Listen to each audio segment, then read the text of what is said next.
I'm Lance Lambert. Thanks for tuning in to the Vintage Vehicle Show. You know, cruising is one of the coolest things you can do if you've got an old car. Or if you don't have an old car, you can just go to a cruise. They happen Friday nights, Saturday nights. Some parts of the country, they happen every night of the week. Well, we are in Lynnwood, Washington at the weekly Friday night cruise that they have here in Lynnwood. On a slow night, there's 50 cars. On a good night, there's about 150 cars. Well, we're going to check out some of these cars tonight. You're going to meet some of the owners, see some of their great cars, and as usual, hear some great music. So do what I tell you to do every week. Just kick back, relax, and enjoy the show.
Dan Mostel, this is an absolutely gorgeous 1956 Chevrolet Convertible. How were you so lucky to have such a cool car?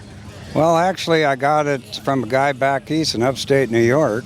He had 255 Chevys that he rotted, and this one that he did 100% stock. and he said he wasn't using it that much, so he had it in Hemmings Magazine, and I actually bought it from him through Hemmings Magazine and had it shipped out to me.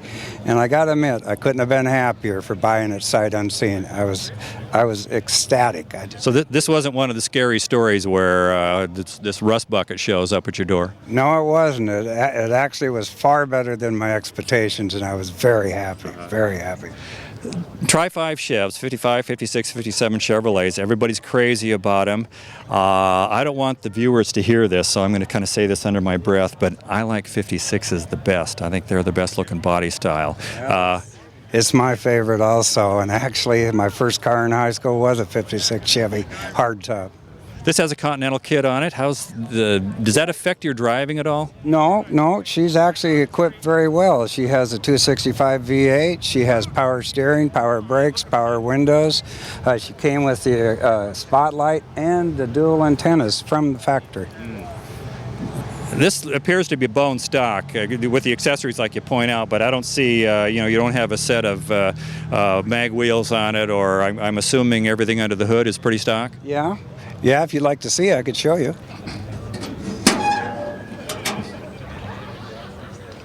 So you've got a 265 tucked in there. Yeah. And 55 was the first year for the 265, and 57 was the first year for the 283, is that right? Correct, that's right. And this is completely rebuilt. It's nuts and bolts off, it's frame off restoration and everything. And so, like I say, when I got it, I was really happy with it. You have the Delco battery in there that looks very appropriate. Yeah, the only thing that's different is my steering wheel. I did put the smaller wheel on for driving, but I think I'm going to put it back on now because they really tear that apart on the shows. Of course, there are car cruises all over the country. Huge cities, small cities, they all seem to have some kind of cruise. I would think that pulling into a cruise anywhere with a mint 56 Chev convertible with a Continental kit, you'd see jaws dropping and the seas parting and people throwing themselves down and worshiping the car as it goes by. What kind of reaction do you get when you go to cruises with this? Well, you get very good reaction. A lot of people grew up in this era, and they had cars like this when they were going through school. And the other people that I have fun talking to are the people who love restoring cars and like to see a mint car in beautiful condition. Tony Costantino, I was just talking to a guy, Dan, next to you here. He's got a 56 Chev. He kind of had an attitude that maybe, I mentioned your car, and he sort of kind of, like maybe his was a little better. Jealousy always is that way. You just can't beat it. Well, this is worthy of being jealous of. A 57 Ford retractable, beautiful car, and a retractable, kind of a rare car. How did this come into your ownership, and tell us a little of the history of the car? Well, I found it on the internet like many people do and fell in love with it and had to have it brought up and got it and wasn't quite all together yet. So this represents a whole lot of labor? Yeah. And a couple of bucks? Oh yeah. Somebody had to get rid of it. I think their wife was a little bit jealous for some reason. I think there's a little squabble in there somewhere. Well, 57 Fords, I think, are every bit as good looking as 57 Chevs, 56 Chevs. The Tri-5 Fords, I think, are really cool. This being a retractable, the big question on a retractable for me is I've heard so many stories about all the, what are there, like 16 relays or something like that, or motors? 10 relays and 12 motors. Maybe it's reversed. I don't know. I haven't had any problem with them. They've also been rebuilt prior to my getting the car. So when you're leaving tonight and that top gets stuck, are you going to blame it on me? Absolutely. Yeah. You think I'm going to take that blame? No way. Well, tell us a little bit about this. You say it was, it was a project when you got it. It was a project when I got it. Got most of the parts and pieces. A lot of the main stuff was done. The engine was rebuilt and the tranny was rebuilt. And functionality was there, just a lot of the details weren't done yet. So that's my specialty, is details. So the Continental kit on the back, such a 50s icon having that on there, but do you ever, I would think that backing up you'd have to remember these. You got another, foot and a half there or so? 18 inches, and yes, you do. It's a little surprising sometimes if you're just trying to look down the side of the car and then you stop and you look at it. It'll give you a start. It seems like the Continental kit back in the 50s said, you didn't find those things on Ramblers very often, or it was always some pretty special cars that had a Continental kit that took them that one step farther, made them even nicer. Right. It was, it's supposed to be the pinnacle on the back, and it really does show up good. And I mean, it's the flavor everybody really appreciates. It's Nice to have the little extra room because the retractable, there's not a lot of trunk space back there underneath, so every little bit helps. And the motor in this, what is it? 312. And that's more than sufficient, I would think. Now with the 4-barrel, yeah. yeah, it sucks fuel just wonderfully. Well, your shifty neighbor here with the 56, he said it's bone stock. I think he mentioned, the steering wheel he said was not original. Is yours bone stock all the way through? Bone stock all the way through, yeah. No reason to change perfection. So you might spend maybe the rest of the summer giving them a bad time and pointing out to people that's not the right steering wheel? I don't want to cause trouble now. Oh, no. I'll find something else to pick on it about. Well, maybe I can help The you. rivalry's still alive and well. Well, Tony, thank you very much for being on the Vintage Vehicle Show. It's a beautiful Good car. seeing you. Thank you very much. Tim Harmon, this is an absolutely beautiful 1962 T-Bird, and I will give you one guess what car I went to my senior prom in June of 1965. Care to guess? 62 Thunderbird. Man, you are a wise man. My stepdad had one, and it was very cool. It was a convertible, yes. It didn't have the Roadster bond on it, or it wasn't a Roadster, but it was a blue one and very nice. So tell us about yours. I've had this 11 years. I was living in Eugene, Oregon when I found it, and it was painted. And some guy started to restore it, got into a bankruptcy, and I picked it up, and I've been working on it a little bit every year ever since. And it's a true Roadster? No, it is not a true Roadster. It's a convertible with a Roadster cover. You don't see a lot of these around. I mean, of course they're around. You see them at car shows, but not a lot of the Rocket Birds, the 61 2s and 3s. Why do you think that is? Well, I think originally a lot of them weren't that popular when they first came out, and then over time and into this century now that they've become real popular, especially because of the stainless trim on them and the style. And I always like long and low cars, and that's what drew me to Thunderbirds in the first place. 11 years ago when you got this, was it a rust bucket, or did you have to do a ton of work to it? What kind of shape was it in? No, someone had painted it in their garage and rebuilt the motor, and then I did the interior, went through the whole top and the trunk. I put the wire wheels on it, and then I detailed out the engine compartment, detailed out the trunk compartment, and then I've painted underneath and rebuilt the front end on it. A few other little things like that. Earlier we did an interview with a guy with a 57 Ford retractable. I suspect that all the running gear that made his top go up and down makes your convertible top go up and down. Probably the same equipment? Well, the difference between that one's all mechanical. The Thunderbirds are hydraulic. And so that's the difference. That's a hard top, and this is a soft top, a retractable soft top using hydraulic pump like a conventional convertible, and 4 pistons. I have seen at car shows one of these that drove home with it half up. That's not surprising. They can be a real bear sometimes. I've been through this one. I pretty well know it inside and out, and I got it working pretty good right now. What's the powertrain on this? This is a 390 4-barrel. Plenty of, a car like this is probably what, about 4,200 pounds, something like that? Exactly, just 4,300 pounds. And the 390 is sufficient to get this thing around? For a big car, yes. It is a big car. What's it like wheeling this around? Do you get used to it and it's just an extension of you, or do you always have to kind of keep extra track of it? Well, the first time I got into it, it seemed a little big, but you get used to it real fast, and it rides like an LTD. It rides nice and soft. And I do have an oversized sway bar on the front end of it to firm up the dive on it when you turn. So I've done that as well. Dale Whitethorn, I'm walking along, I see this car. It's like, oh, I've seen those before. Well, maybe I haven't seen these before. A 62 Plymouth Sport Fury. Tell us about this car. I've had this car about 4 years and bought it from a gentleman that had 30 cars in his collection in eastern Washington. And he finally was medically unable to keep up with his cars, and I talked him into selling it to me. And since then, I've had it repainted and been through the total powertrain on it. And there was only 1,516 of these cars made, very rare, tough to get parts for, especially trim parts. It's a 1-year model, 1962. They didn't sell very well in '62 because of the size. People were looking for the larger cars, and so they discontinued it after 1 year. Going to cruises is such a part of America, the old car scene, that even people that aren't into cars, I think when they think old cars, they think, well, cruises, people go to cruises.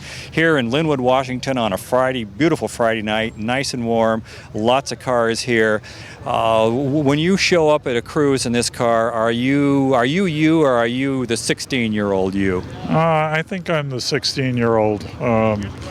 I just love it when people ask what it is and provide, give me compliments for the work that's been done on it and how nice it looks. It really makes all that effort that you put into it and worthwhile, I think. What effort did you put into it? What kind of condition was it in when you got it? It was in really fair condition, no rust at all, very little body work required. The paint wasn't very good, so I've put about a $10,000 paint job on it and gone through the total powertrain and made some upgrades like disc brakes on the front to make it more reliable and safe to drive, but easily brought back to totally stock if somebody wanted to. You mentioned the powertrain. What is it? It's a 318, the old polyspherical 318 engine, and the precursor to the hemispherical engine. How often do you get asked, does it have a Hemi in it? Actually not too often. They do ask, what is that? And it's a little surprised to see or hear it's a 318 since it is such a big block in appearance-wise. But the polyspherical motors are coming back, and if a person really wanted to spend the money, they can really boost that horsepower up to 400 or 500 horsepower on these motors.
Brat Acres. I don't know where to start with this. It's a 29 star, 26 star, which I don't think I've ever seen a 26 star or an anything star, with a Bricklin motor, with the most unique dash I've ever seen.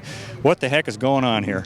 Well, I bought it as a totally unrestored, untouched original car, never been repainted or anything, 100% all there, and took it home and took it all apart and started building an old school street rod out of it.